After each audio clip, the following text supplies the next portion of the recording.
I used to be the biggest fan of SpongeBob as a kid. I bought Nickelodeon merch and other things from them. As I grew into a teen, I was going through a garage sale with my mom. I spotted an old VHS tape, and it was labeled Cold. I looked on the back, and it also had the label Reef Blower in sharp writing that was wearing off. I always loved nostalgia, and I realized I never had the tape. I asked my mom. She said, "Sure, sweetie." I asked the old man who I bought it from where he got it. He told me he got it from a thrift store 6 years ago, which was a copy of the episode from Nickelodeon, and an employee sold it as they didn't want it anymore. And apparently it was supposed to be a version with dialogue. I knew the episode never had dialogue, but I heard it was intended to be fully voiced before equipment failure caused the episode to be mainly silent. I was curious as to what it would be like with dialogue, so I took the tape home. My little brother was going to come over anyway, so I could watch it with him. He was around 5 and a half at the time. I slid the tape in and turned it on. I gave my little bro some popcorn and some Orange Crush.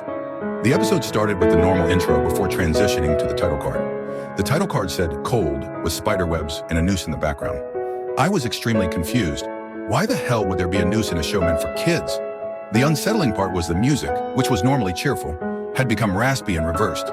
Plus, wasn't this supposed to be Reef Blower? The bubble splash transition played as usual. Now SpongeBob was at Patrick's house. Very cheerful music played.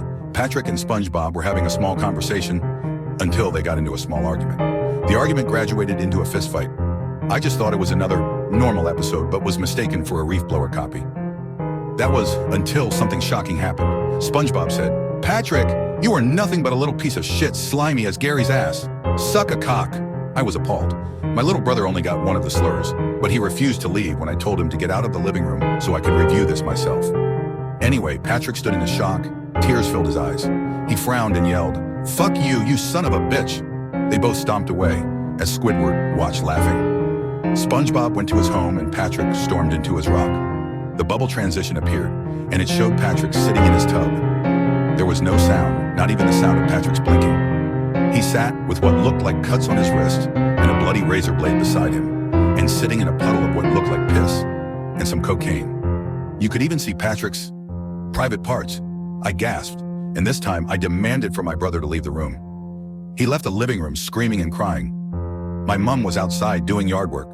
I continued to watch, and Patrick's eyes were black voids. The tears looked very realistic and slowly faded to a tint of crimson. They turned to blood. I was horrified.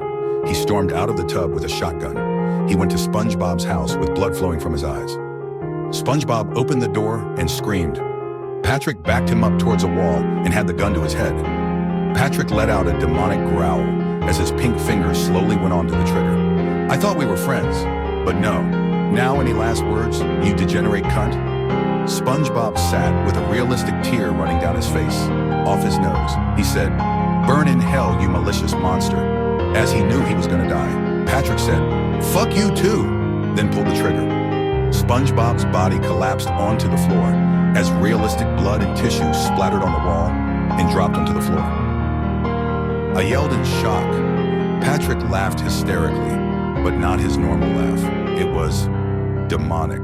The colors inverted, and the screen went static, and went to another scene of Squidward with his eyes wide open, his body mutilated, and his entrails were 4 feet away from him. It lasted for about 4 seconds before fading to black. Then a static screen which splattered with blood for a second. Then it showed 4 seconds of Sandy's tail chopped off and her body hanging from a tree. I started shaking violently. I felt sick to my stomach. I vomited some popcorn in my mouth, but held it back. It showed a full frame of Patrick's face, his eyes voids, with blood and tears streaming from them. With demonic laughing, the image of him staring at the viewer lasted 10 seconds, before the screen turned to static, flashing, and then it shows Patrick on a stool with a rope in his hand tying a noose. It panned for another split second, then showed Patrick hanging there, his body pale and looking cold. There was kids screaming in the background, which I thought was outside. I grabbed a baseball bat. It went silent, then the episode ended like a normal episode, the calming credits music.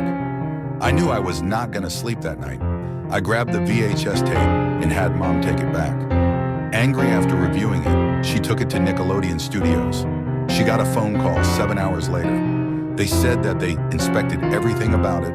They said it aired at 3 a.m. in California. 4 times every year for 6 years. But they weren't sure why it did. It never showed evidence of ever airing, despite accounts from the few unlucky people that saw the episode when it aired. They got phone calls about it, but ignored it, thinking it was a hoax until my mom turned it into them. To this day, I'm only starting to watch SpongeBob again. I have occasional nightmares from it. I'm just happy my little brother left. Or he would have been scarred for life. No one knows who made it, or what its origin is.